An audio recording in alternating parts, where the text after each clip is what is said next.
오늘 강의 제목은 베드로의 고백이 되겠습니다. 27절부터 38절인데 한 절 한 절 살펴보면서 말씀이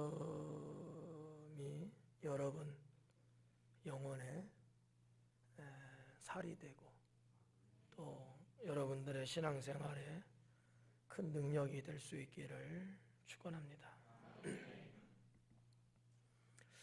27절 말씀 보면은 예수님과 제자들이 빌립보 가이사라 여러 마을로 나가실새 길에서 제자들에게 물어 이르시되 사람들이 나를 누구라고 하느냐, 이렇게 기록되고 있습니다. 27절 이전에 보면 지금 27절은 가이사라 빌립보 가이사라라는 그 동네로 예수님과 제자들이 지금 움직이고 있는 상황이에요. 어디서 온 거죠? 벳세다에서 출발한 거예요. 벳세다. 그래서 이제 준비됐어요? 네. 제 것도 좀 틀어줄 수 있어요? 벳세다에서 출발해서 빌립보 가이사라로 이제 움직이는 거거든요. 네. 벳세다는 워낙 많이 들어서 이제 지긋지긋하죠. 네. 그럴 것 같아.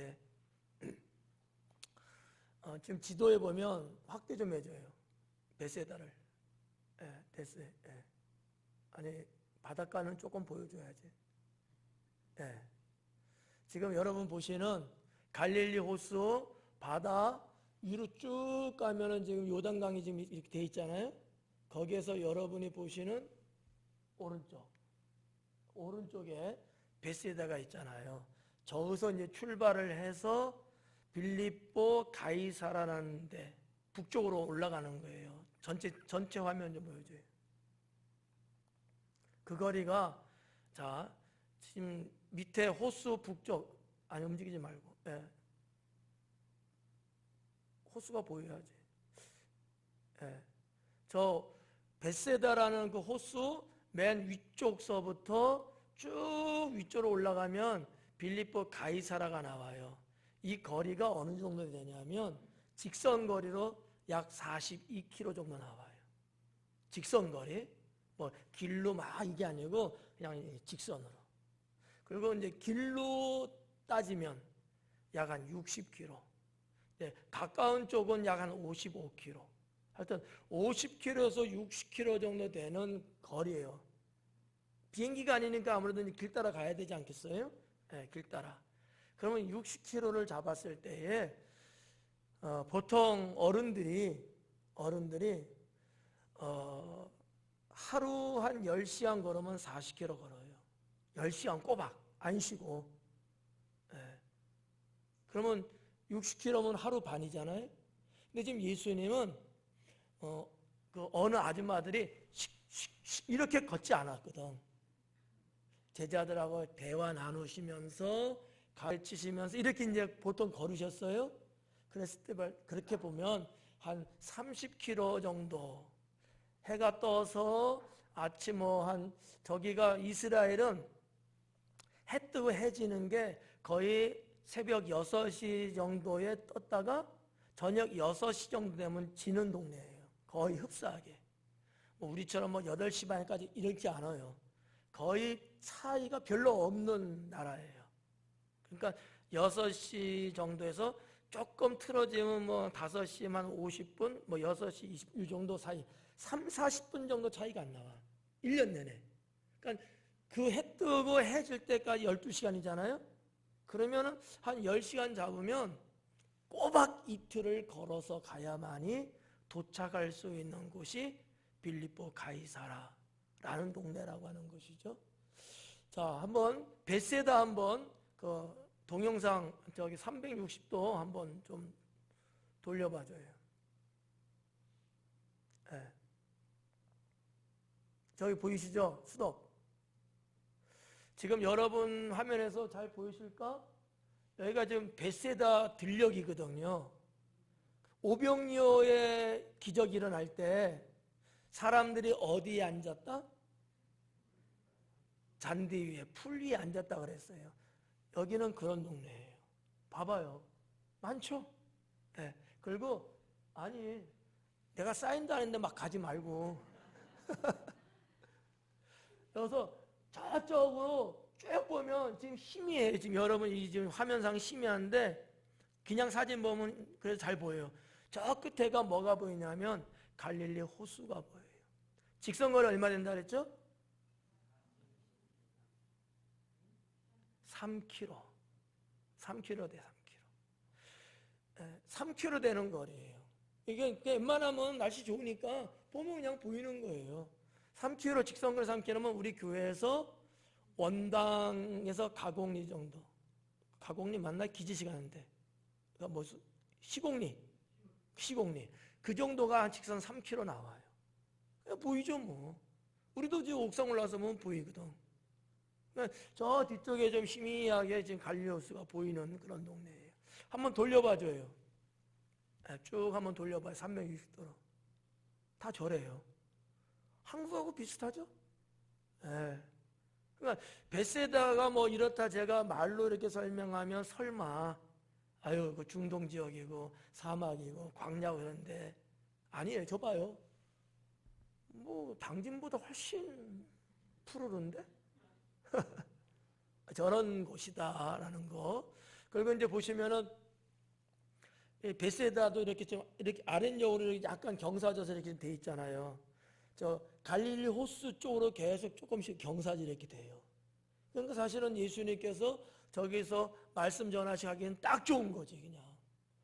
아크로폴리스 같은 거야. 이만은 또 어렵지. 그 돔 같은 거 있잖아요. 이렇게 광장 있어갖고 저쪽에 계단이 쫙 가는 극장 같은 거죠 뭐. 그럼 이게 확성기 역할도 잘 할 수 있는 이런 어떤 자연적인 환경을 갖고 있는 이제 그런 것이 이제 저 베세다인데 저기서 이제 출발하신 거예요. 예. 그래서 이제 걸어서 지금 빌립보 가이사라는 데 가는데 올라가는 길에 뭐 조그마한 마을들이 좀 이렇게 몇 개라도 있었겠죠. 지금 그거를 말씀하고 있는 겁니다. 예수님과 제자들이 빌립보 가이사라 여러 마을로 나가실세. 길에서 제자들에게 물으셨다는 거죠. 길에서. 빌립보 가이사라에 도착해서 물은 게 아니고 가시면서 이제 물으시는 거예요. 자, 그럼 또 한 번만 보여줘요. 어디 보여주냐면 빌립보 가이사라. 예, 저 위쪽에. 예, 거기. 그 하나 있죠, 별? 거기 있잖아요. 영어로 써 있어요. 한글 없어.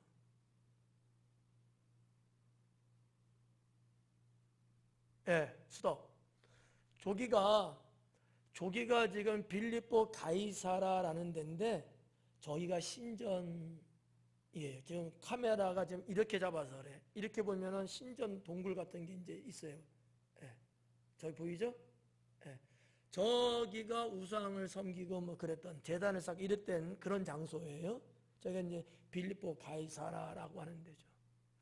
저 빌립보 가이사라는 한 해발 한 345m 정도 됩니다.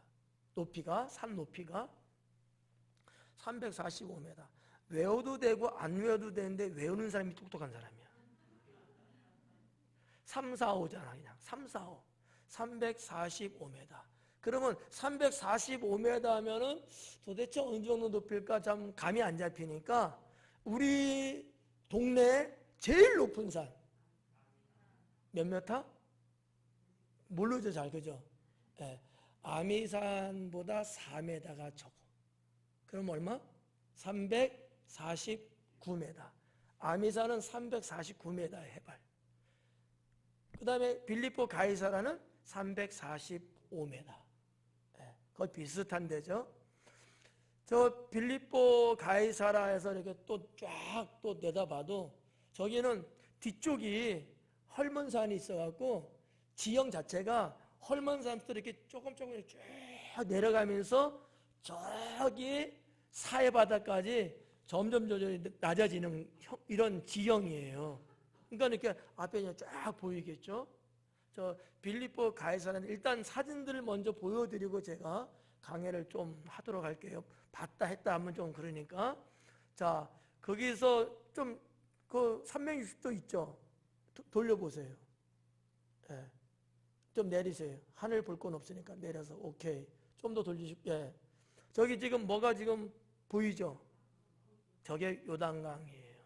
그러니까 요단강은 헐몬산에서 눈이 녹으면서 땅속으로 들어갈 거 아니에요? 그래갖고 어디로 나오냐면 헐몬산의 아래쪽에 텔단이라는 데가 있어요. 텔단은 빌립보 가이사라보다도 조금 위에 있는 건데 거기나 여기나 이쪽에 일종의 발원지가 되는 거야.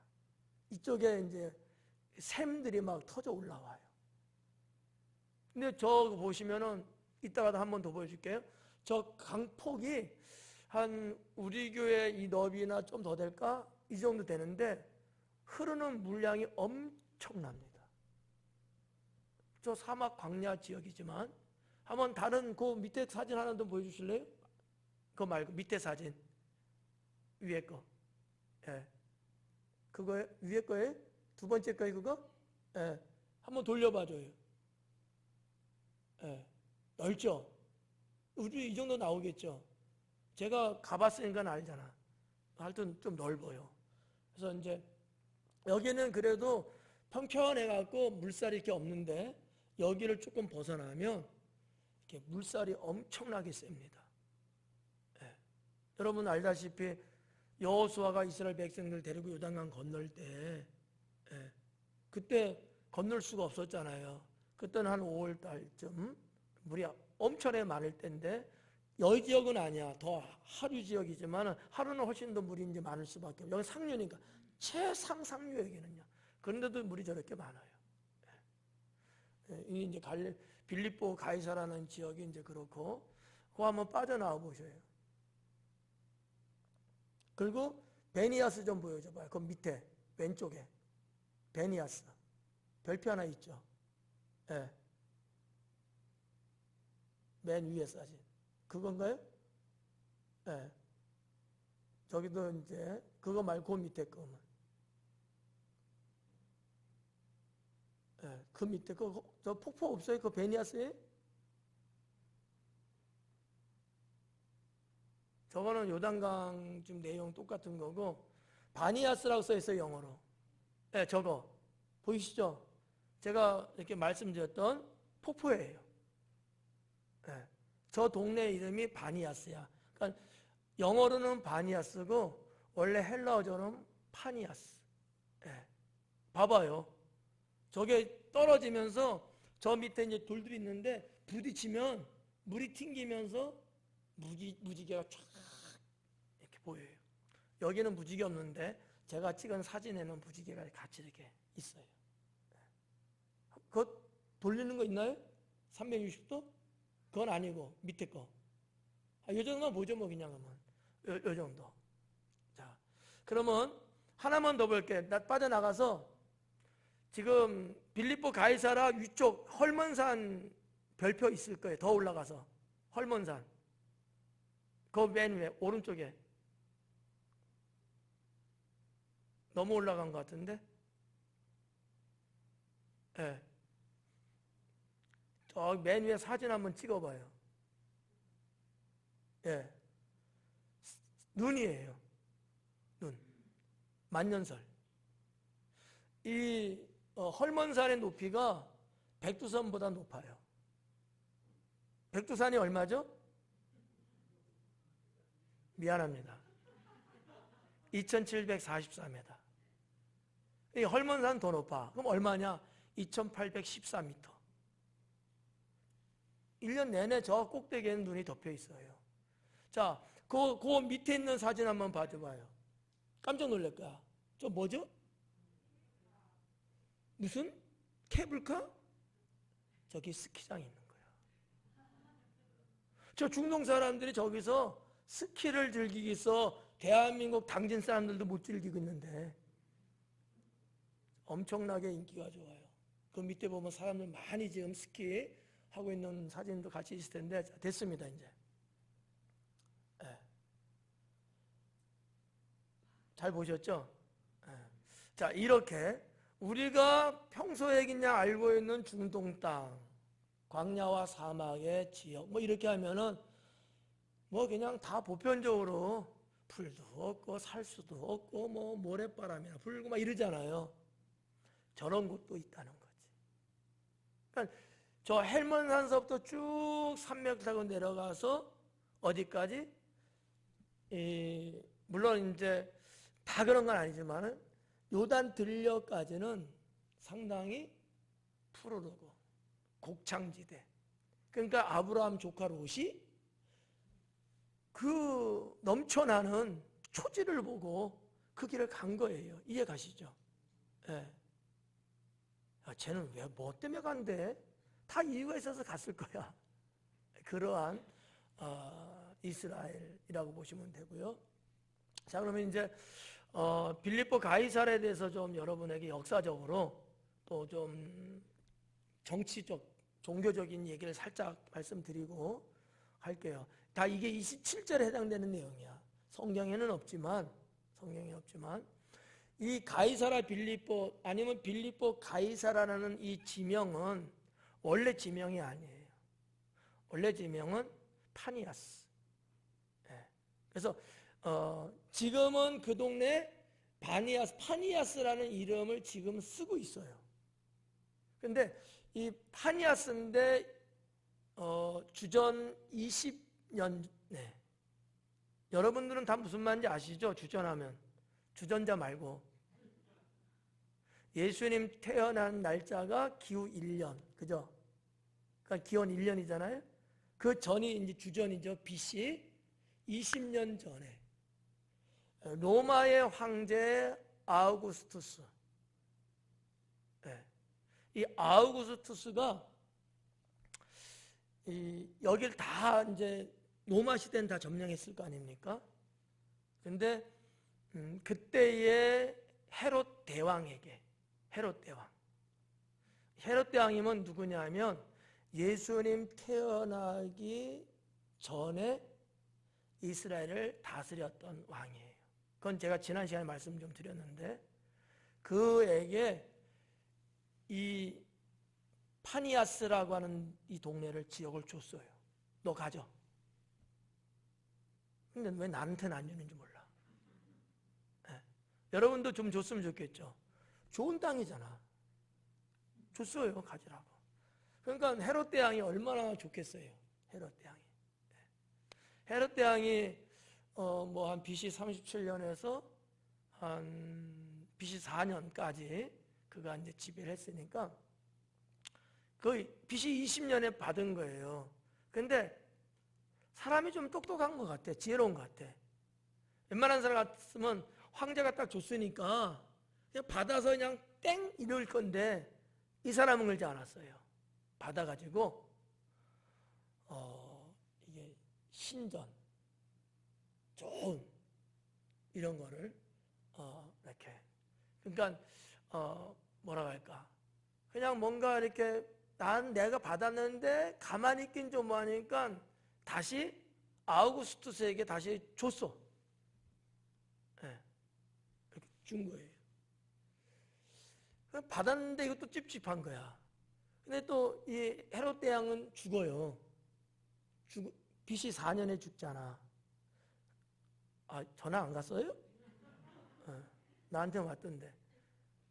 그래갖고 그의 아들 필립 헤롯이 왕이 되는데 다시 아들에게 주는 거야. 근데 받아서는 좋은데 이 아들도 내가 이거 받기만 하면 좀 그렇지? 생각을 하다가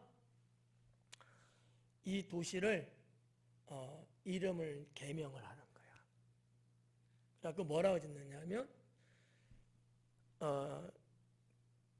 가이사 그 다음에 빌립 두 이름을 합친 거야. 그래서 가이사라 빌립 빌립보 이렇게 우리 한국말로는 이렇게 부르는 거고 빌립보 가이사라 이렇게 부르는 거예요. 그러니까 받아서 다시 준 거야. 근데 이제 그 이전에 받았을 때 여기다가 그 이렇게 뭐라 할까?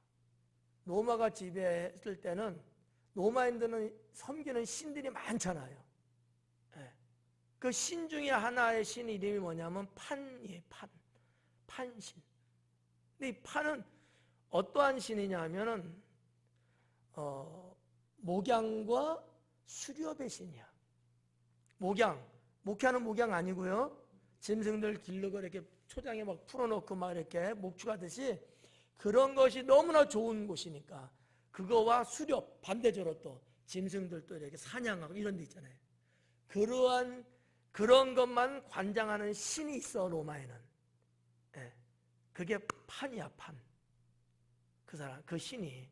그래서 판신을 만들어서 이렇게 하사를 또 하죠. 아니 하사가 아니고 또 바쳐드리는 거지.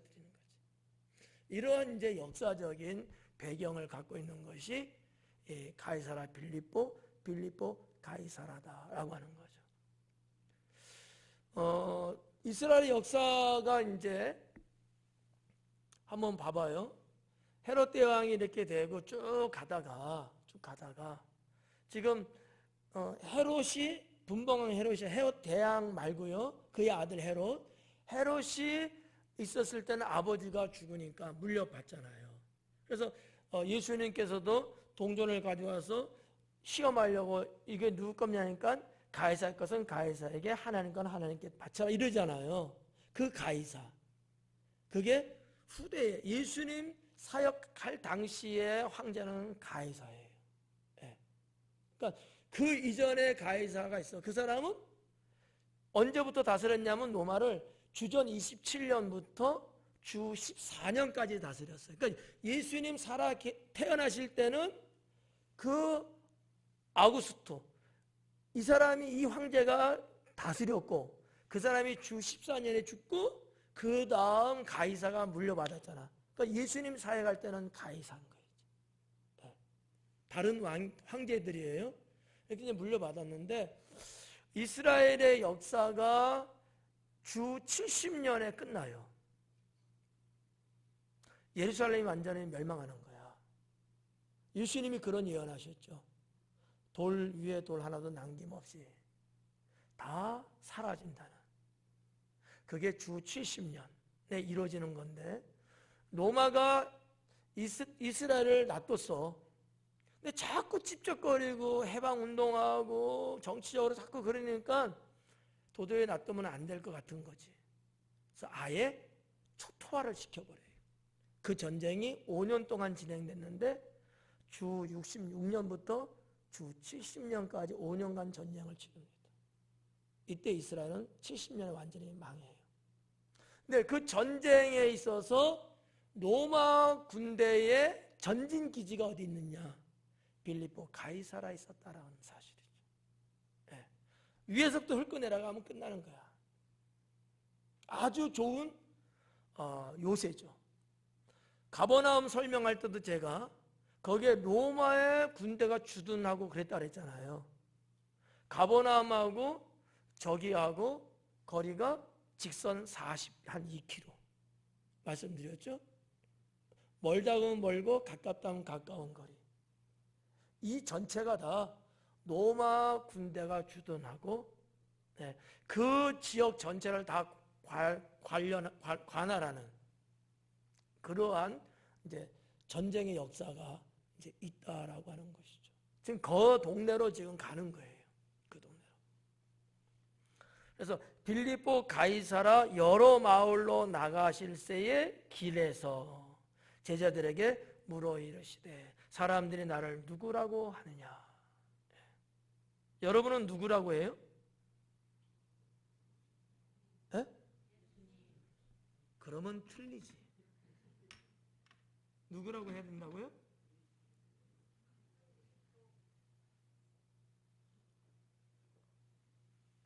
그리스도라고 해야죠. 한국말로 말하면 구세주. 히브리 말로는 메시아. 네. 메시아. 헬라는 크리스토스. 우리 식교로 하면 구세주. 그러니까 예수님이 제자들에게 사람들이 나를 누구라고 말하디? 하고 물으니까 이런 거예요. 그럼 제가 여러분에게 여러분이 믿는 예수님은 도대체 누구십니까? 라고 물었을 때 여러분 뭐라고 대답해야 돼요? 나의 구세주이십니다 해야지. 좀 응용 좀 해라. 옆집의 구세주예요? 나의 구세주지. 나의 구세주. 나의 주님이십니다. 이런 부분들을 우리가 성경을 통해서 한번 이렇게 또 살펴보고요. 여러분들이, 저는 그래요. 우리 성도님들이 예수님을 믿으면서 이 입술의 고백을 늘 하기를 원해요. 늘 하기를. 대부분 사람들이 고백을 잘 안 해. 그래서 기도를 이렇게 대피기도 해도 맨날 똑같은 소리밖에 못해. 자기가 믿는 예수님에 대해서 뭐라고 표현을 못해. 왜? 평소에 안 하고 사니까. 그냥 믿는다고 그냥 사는 거지. 뭐 그분이 어떠한 분이시고 이런 분이시고 저런 분이시고 막 이렇게 말을 못해. 사계절을 갖고 있는 우리나라 같으면은 세상을 창조하셨으되 이렇게 뚜렷한 사계절의 아름다움을 주신 우리 하나님께서 이런 좀 문학적이고 시적인 걸 하면 참 좋은데 맨날 그냥 전지전능하신 하나님 드럼풍어론이 써가지고 그냥 그런 것만 하는가 죽을 때까지. 좀 주님을 우리가 고백해 드릴 때에 뭔가 그러한 아주 신선한 뭐랄까 아주 새로운 그런 어떤 거를 자꾸 내 생활 속에서 내가 찾아서 일부러 만들어서 고백을 자꾸 하려고 해야 돼요. 한 영혼이 죽어가는 것을 결코 허락지 아니하시는 주님께서 뭐 이런 거 있잖아. 우리 주변에 이 세상에서 지금 크고 작은 일들이 일어나면서 귀한 생명이 지금 죽는 사건들이 일어나잖아요. 그런 거 볼 때 그런 고백을 할 수 있어야 된다는 거야. 이해가요? 네. 그래서 이런 것들이 여러분에게 풍부하면 여러분들의 개인 기도도 그렇고 대표 기도도 그렇고 때로는 복음을 전하는 전도할 때도 그렇고 그 내용이 얼마나 풍부하겠냐는 거죠. 얼마나 풍부하겠느냐. 가을철에 열매가 하면은 그냥 그거 보고도 몰라. 열매를 맺게 하시는 하나님. 그러나 그것도 말할 수 있고 풍성하게 또는 토실토실 막 이런 의태어와 의성어를 많이 또 사용하면서 우리가 신학적 또는 시적으로 문학적으로 이렇게 하는 거 밋밋한 것보다는 훨씬 낫지 않겠어요? 시편이 왜 수천 년 동안 많은 사람들에게 사랑을 받느냐? 하나님 믿는 사람뿐만 아니라 안 믿는 사람까지도 왜 그렇게 사랑을 받느냐? 시편의 표현이 그렇게 아름다운 거예요. 시편만 보면은 인생의 스토리가 쫙 나오잖아. 우리가 살고 있는 이 세상에 돌아가는 내용들이 여기는 상당히 많이 이렇게 기록이 돼 있잖아요. 이런 고백들을 하면 얼마나 좋을까. 앞으로는 여러분 오늘이니까 말씀드리는 거예요. 누가 여러분이 믿는 하나님에 대해서 질문을 하면 그 하나님은 어떠한 분이라고 표현을 잘해야 돼. 아니 뒤통수 긁적긁적 긁고 긁지 말고 이런 어떤 나의 신앙 고백, 나의 신앙 자신 있고 당당하고 용기 있게 그리고 확실하게. 여러분 우리가 마태복음에서 봐서 알다시피 베드로가 이 신앙 고백함으로 예수님이 뭐라 그래요? 바요나 시몬아 네가 뭐가 있다? 복이 있도다. 복을 받잖아요. 네. 사실은 베드로가 예수님께부터 그 부분에서 제대로 뭐 교육받고 그런 거 아니야. 그렇잖아요.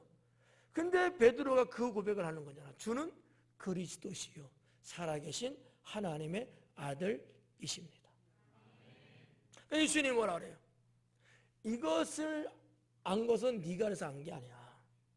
하나님이 알게 해서 한 거라는 거죠.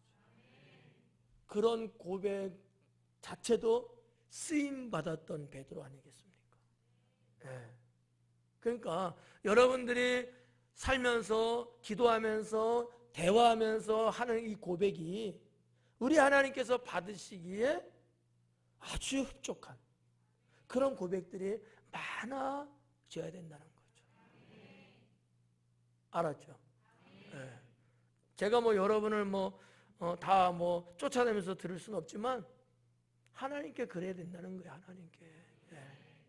자, 그랬더만 여기 이제 27절은 그랬어요. 28절 볼게요. 제자들이 여짜와 이르되 세례 요한이라 하고 더러는 엘리야 더러는 선지자 중에 하나라 하나이다. 사람들이 나보고 뭐라 그러느니 이렇게 하니까 제자들 중에 여기 보니까 그래요. 제자들이 여짜오되 하는 거죠. 누구는 없어요. 제자들이 그냥 하는 얘기야. 세례 요한이다 엘리야다 선지자 중에 한 사람이다 이렇게 이야기를 하는 거야. 그럼 왜 사람들은 그렇게 이야기를 했을까? 도대체 이유는 뭘까? 그냥 미친 듯이 하지는 않았을 것 같고 뭔가 이유가 있었을 거예요. 사람들이 그렇게 말했을 때는 세례 요한 첫째는 왜 세례 요한이라고 봤을까라는 거죠. 세례 요한은 당시의 유대인들이 부활할 거라고 믿었던 거예요. 그리고 헤롯, 그 시대 그때 헤롯 왕도 세례 요한은 자기가 죽였잖아요. 근데 부활할 거라고 믿었어요. 사람들도 믿었고.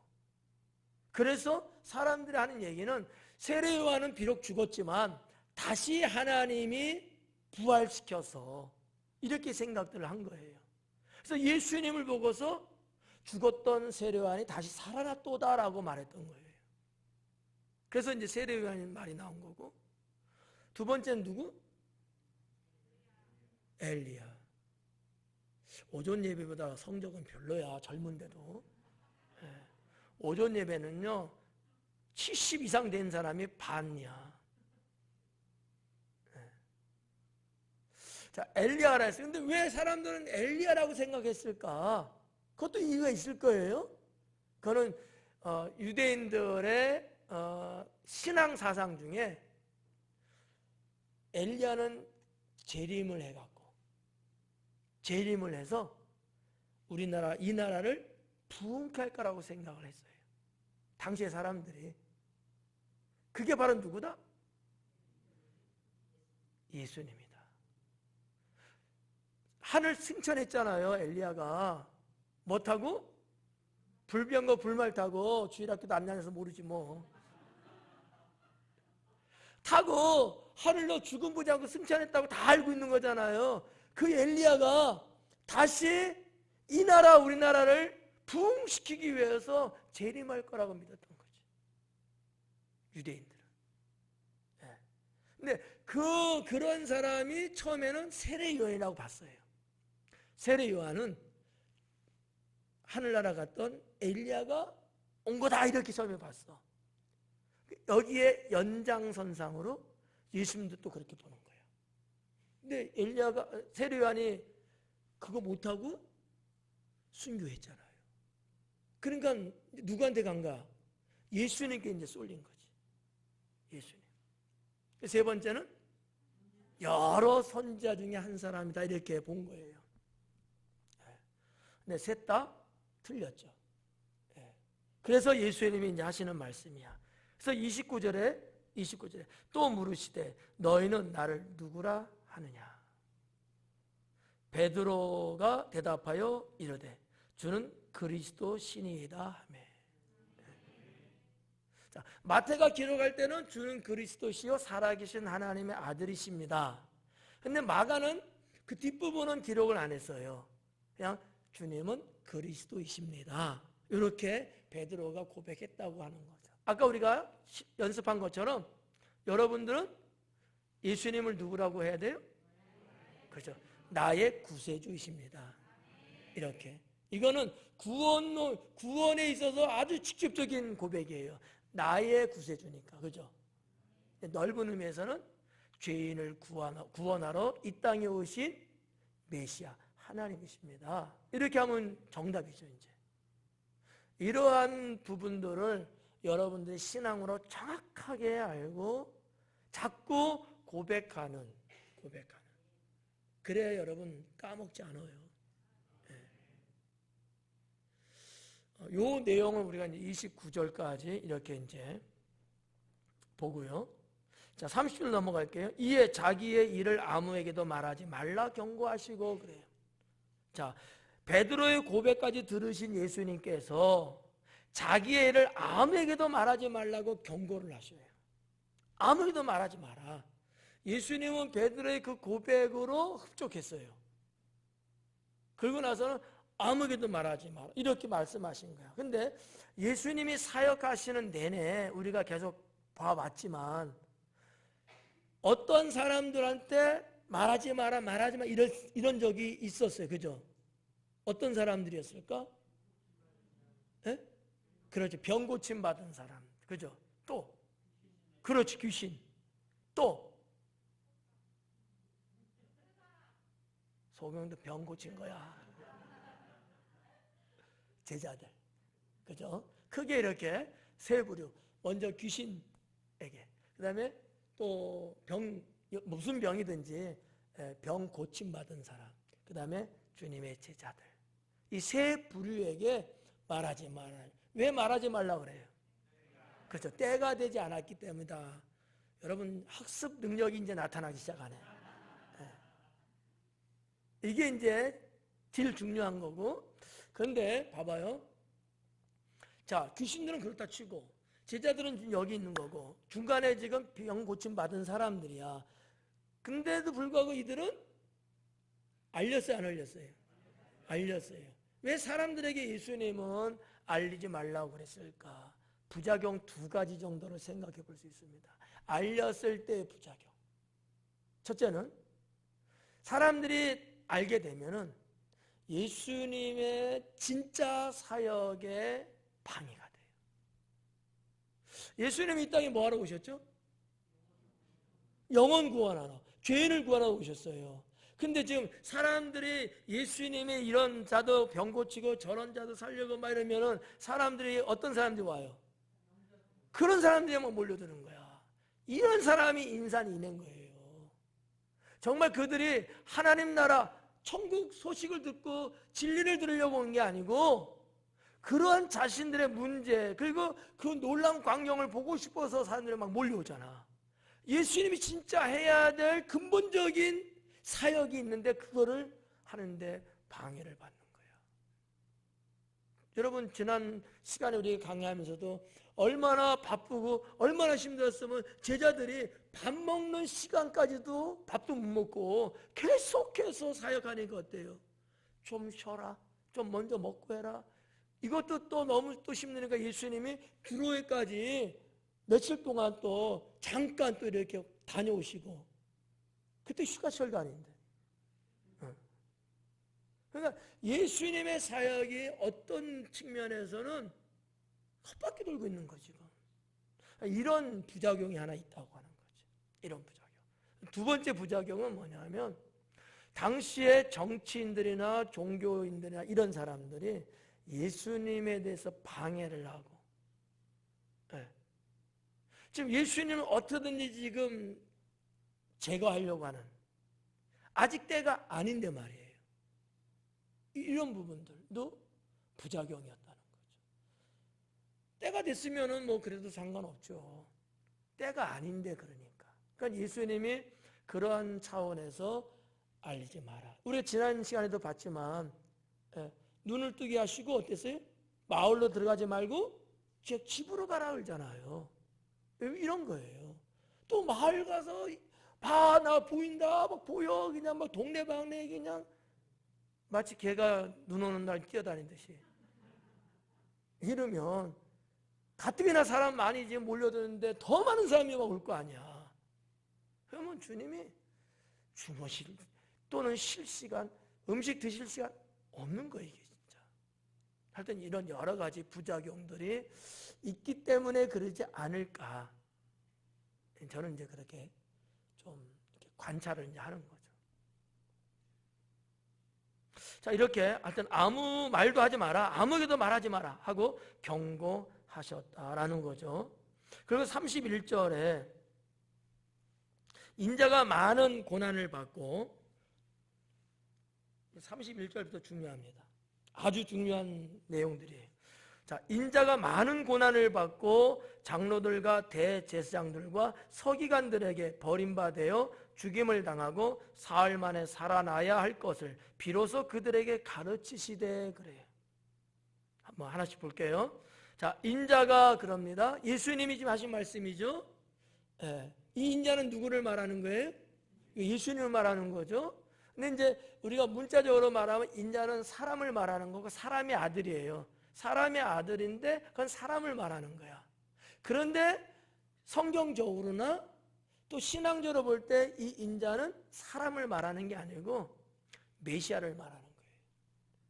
특히나 이 인자에 대해서 성경에는 한 80 몇 번, 한 90번 막 이렇게 나옵니다. 정확한 인자라는 단어도 쓰고 약간 의미적으로 나오고 이제 그러긴 한데 거의 한 82번이나 이렇게 나와요. 특히 다니엘서 예언서잖아요. 다니엘서에서 하나님이 다니엘에게 말씀하시면 주시면서 인자라는 말씀을 하셔요. 누구를 지칭하는 거였어요? 메시아를 말씀하고 있는 거였어요. 그런데 이것을 예수님은 알아. 다니엘서의 말씀을. 그래서 예수님은 자신이 메시아잖아. 이거를 쓰시는 거야. 사용을 하시는 거야. 그래서 예수님은 본인을 향하여 나는 인자라 그래. 그래서 인자는 머리 둘 것도 없고 다 인자라 했잖아. 내가 안 그렇게 안 해요. 인자가 이렇게 말하는 거지. 근데 당시에 유대인들은 바보였던 것 같아. 아니 성경을 그렇게 꿰뚫고 그렇게 많이 연구하고 그렇게 많이 암송하고 잘 아는 사람들이 예수님이 그렇게 인자라고 말했음에도 불구하고 메시아라는 생각을 전혀 못한 거지. 물론 이럴 수는 있어요. 이제 제 생각인데 성경을 많이 연구하고 이런 사람들 중에 서기관들은 간혹 알고 있었는지도 몰라요. 근데 드러내고 싶지 않았던 거죠. 장로들, 대제사장들, 또 하나 서기관들, 이 세 유형의 사람들은 당시에 종교적으로, 유대 사회의 정치적으로, 사회적으로 다 지도자고요. 산헤드린 공회가 있다고 그랬죠. 이들의 결성된 거예요. 산헤드린 공회는 이 사람들로 구성되어 있는 거야. 그러면 이들이 권력 잡고 있는 거예요. 그런데 만약에 예수님이 그렇게 밝혀지면 자기들의 입지가 좁아져. 자기들의 역할이 끊어져. 사람들, 백성들이 다 누구한테 쏠려요? 예수님께 쏠리지. 이런 것들 때문에 혹 누군가 알고 있다 할지라도 밝히지 못했을 거다. 그리고 암암리적으로 계속 예수님을 어떻게 하려고 그래요? 죽이는 쪽으로 몰고 가는 거지. 죽이는 쪽으로. 자, 이 인자라는 데서 우리가 그런 좀 성경적 배경이나 시대적인 배경을 조금 볼 수 있는 거고요. 인자가 많은 고난을 받는다는 거죠. 자, 지금 아니죠. 장차 그렇게 될 거라는 거죠. 예수님 고난 때에 일어날 일을 지금 말하는 거예요. 여기 뭐라 했냐면 버림받아요 그래요. 그들에게 버림받아요. 이거는 해석을 부드럽게 한 거야. 원래 성경, 헬라 성경 원문에 보면 그냥 버림받은 이 정도가 아니고 그들에게 상세히, 자세히 조사를 막 받고 난 다음에 버림받았다고 기록되어 있어요. 조사를 당하고 와라 가라 조사를 할 땐 끊임없이 뭐 감찰을 했든지 실질적으로 뭐 따져서 물었든지 이런 조사를 하고 버림받아야 된다는 거지. 근데 우리가 한 1년 후에 한번 가보자고요. 지금은 예수님 고난 때 아니잖아요. 사역 때잖아요. 그럼 한 1년 후에 지금 일이에요. 그때 가면 예수님 정말 붙잡히시고 어땠어요? 조사 받았어요? 안 받았어요? 뭐야? 예수님 붙잡혀서 조사 받았어요? 안 받았어요? 근데 왜 근데? 빌라도 총독한테도 가고 헤롯 왕한테도 그때 가야바 대사한테도 가고 조사 받았잖아요.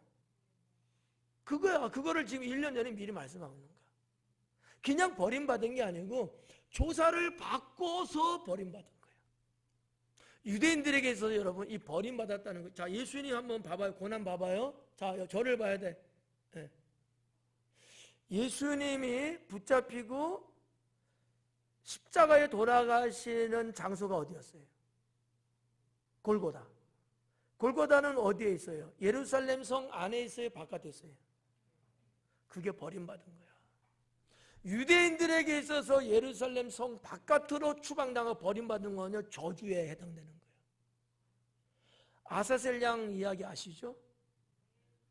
아사셀 양이 어떻게 취급받는 거예요? 성 밖에 던져지고, 그죠? 맹수 1위에게 잡혀먹게끔 하는 거잖아. 죽음과 저주예요.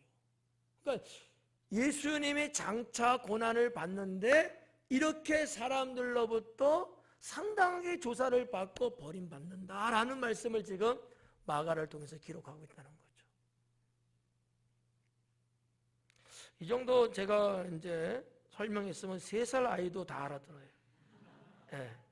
그래서 이제 버림받아요. 자, 죽임당하고, 그죠?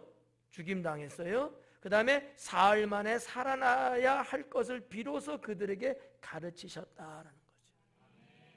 어떻게 보면 예수님께서 보는 차원에서 구원의 요소가 뭐냐, 구원의 필연성이 뭐냐라는 거죠. 고난, 죽음, 네, 이거죠. 구원의 필연성의 마지막 3번째는 부활. 이 3가지를 다 예수님이 지금 이 제자들에게 지금 말씀하시고 있는 거예요. 이 정도면 알아들어야지. 네.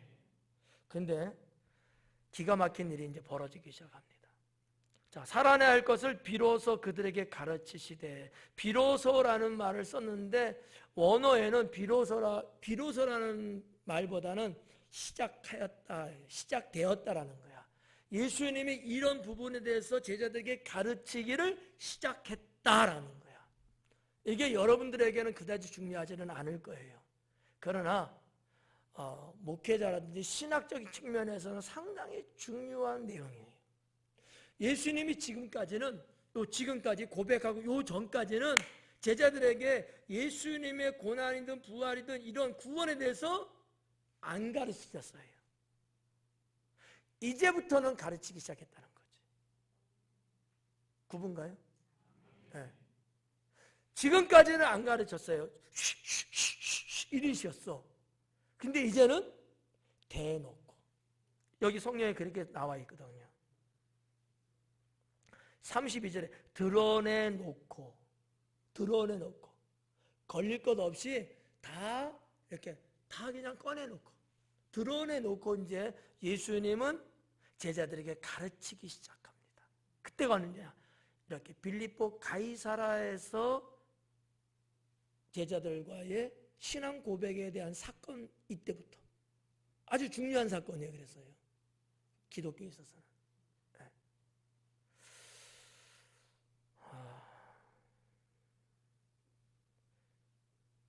그 다음에 32절 볼게요. 드러내놓고 이 말씀을 하시니. 자, 예수님이 이제 소상하게 다 꺼내놨어요. 그냥 속에 있는 거 속 시원하게 이런 식으로 이제, 야, 내가 그래서 왔다. 나는 이렇게 고난받고 난 이렇게 죽고 난 그래서 난 사흘에 난 부활할 거야. 이렇게 말했는데 그 드러내놓고 이 말씀을 했는데 누가? 베드로가 예수님을 붙들고 그래요. 예수님을 붙들고. 이 붙들고라는 말도 부드럽게 번역했어. 원어는 뭐냐면 잡아당기고. 그러니까 예수님이 그 말씀하니까 베드로가 갑자기 예수님 멱살을 딱 잡고 확 잡아당기는 거야. 이 새끼가 그냥 이런 식으로. 욕은 안 했겠지만 뭐야 주님! 막 이러는 거지. 강렬하지 않아요? 네. 붙잡고 정도가 아니야 이게. 한번 여러분 멱살 한번 잡아봐 서로. 그런 거야. 성자가 옆에 있으면 내가 할 텐데 그냥 이씨 하고 그냥 그 정도로 아주 험악하고 아주 싸나울 정도로 베드로가 예수님께 대드는 거예요. 왜? 왜 그랬을까? 그렇지. 자기들이 생각했던 메시아는 이 이스라엘을 회복시킬 메시아였어. 근데 예수님은 그게 아니었잖아.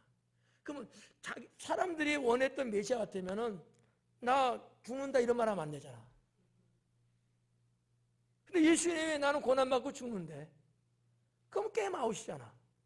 그죠? 애들 말마다 게임 오버요. 끝났어. 그럼 우리는 지금까지 주사님 한 건 뭐야 도대체? 그러니까 그들이 볼 때는 이게 돌아버리고 싶은 거야 이게 그냥. 여러분 우리가 주님을 믿을 때 내 뜻을 너무 강조하면 베드로 같은 꼴 돼버려요.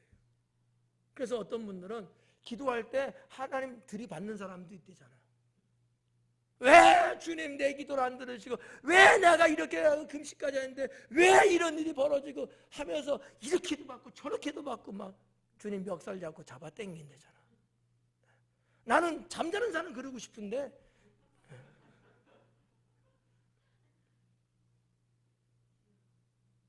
여러분 그 광경을 한번 생각해 봐요. 그냥 주님 멱살 딱 잡고 당기면서 도대체 왜 그러는 거예요? 뭘 어떻게 하자는 거예요? 막 이러는 거야. 주님 뭘 어떻길래? 사람이 자기의 이상과 희망과 바람이 있는데 이것이 무너졌구나 하는 생각할 때 미쳐버린 거지. 그 부분을 우리 보는 성경에서는 못 느끼지만 원어적으로 그 당시의 배경을 생각해 보면 충분히 느낄 수 있는 거야. 우리 여러분들이 이런 내용 갖고 아마 드라마를 한번 써봐. 시나리오를 충분히 나오지 않을까? 네. 잘 모르겠으면 나한테 자문 받고 자문료 1,000원만 줘. 그 당시 예수님 당시에 이런 보이지 않는 비하인드 스토리 같은 이런 어떤 것들이 너무나 많아요 사실은. 근데 그런 걸 다 고지고대로 번역해서 막 이렇게 하기가 그러니까 좀 이렇게 부드럽게 그냥 한 것 아닐까. 이건 제 생각인데. 근데 제가 할 땐 여러분에게 이런 단어 하나 설명해 드렸을 때 어떻게 좀 느껴져요? 네. 좀 뜨끔해요? 여러분이 그러지 않기를 바라고요. 내가 그런 꼴을 당한다고 생각하면 내가 멱살 잡히고 아무 잘못 없는데 그냥 나를 그냥 업어치기 그냥 하고 막 딴지 걸고 막 올라타서 막 주먹질하고 막 이런다고 생각해봐. 얼마나 진짜 억울하고 뭐 도대체 이게 뭐 하자는 짓이야 막 이럴 거 아니겠어요. 자, 다시 볼게요. 붙들고 이렇게 예수님을 붙들고 예수님을 잡아 끌어당기면서 그 다음에 항변하매 그래. 항변하매. 이 항변하매라고 번역됐는데 이 단어는 에피티마오라는 단어로 되어 있어요. 에피티마오. 무슨 뜻이냐면 꾸짖으면서 비난하다라는 뜻이에요. 꾸짖으면 예수님을 베드로가 꾸짖으면서 비난을 해버려요. 아주 성격 더럽게 나빠. 어? 아니 예수님 빌라도한테 끌려갈 때도 뭐라 그래서 나는 그런 자 나는 알지도 못한다. 내가 알면 내 저주한다 막 저주까지 했잖아 예수님한테. 할 틈 못 돼서 성경. 근데 여기서도 그러는 거야. 여기서도 주님을 자기가 뭔데 막 꾸짖고 주님을 비난을 해버리는 거야. 네. 그러니까 딱 자꾸 잡아 당기면서 막 침 튀기듯이 그냥 막 예수님을 쫙댔겠지. 그런 상황이라는 거죠. 우리가 당신을 2년 동안 따라다니고 말이지 우리가 괜히 따라다니는 줄 알아? 이런 식으로.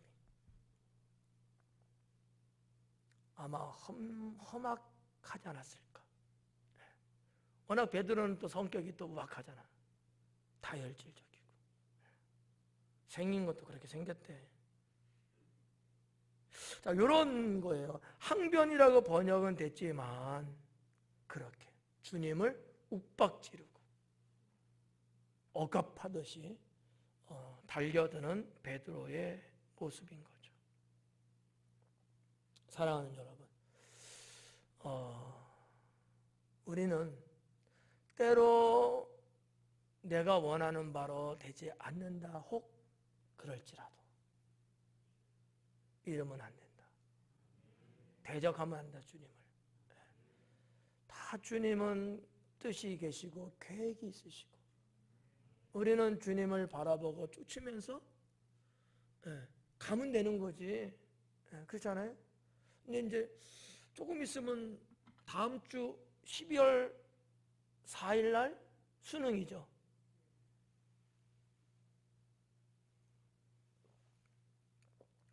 수능 보고 난 다음에 이제 며칠 지나면 이런 사람이 나올는지 몰라. 내가 얼마만큼 내가 기도를 하고 내가 얼마나 작심하고 금식했는데 왜 우리 애가 떨어졌냐고 주님 도대체 왜 나를 이렇게 이렇게 들이받으려는지도 몰라. 다행히 여기는 없는 것 같아. 수능 시험 때문에. 웃으면서 이야기는 하지만 피토할 일이 아니겠느냐라는 거죠. 선하신 주님께서 섭리하시면서 우리를 어떻게든지 인도하시고 우리를 위해서 죽기까지 하시면서 우리의 생명을 살려고자 지금도 기도하시고 지금도 이끄시는 주님이신데 조금 생활이 좀 힘들고 때로는 조금 어쩌고 저쩌고 한다고 해서 이런 식으로 주님을 대항하고 대적하고 한다면 이거는 신앙이 아니지 않느냐라는 거죠. 그렇게 믿으시죠? 네. 그래서 믿는다고 하니까 32절까지만 할게요. 안 믿는다면 더 하려고 했는데 네. 오전 예배도 32절까지만 했습니다. 그래서 자, 아무튼 우리가 여기 27절부터 32절까지 이렇게 몇 절은 안 되지만 그 지금 상황을 설명해 드린 거예요.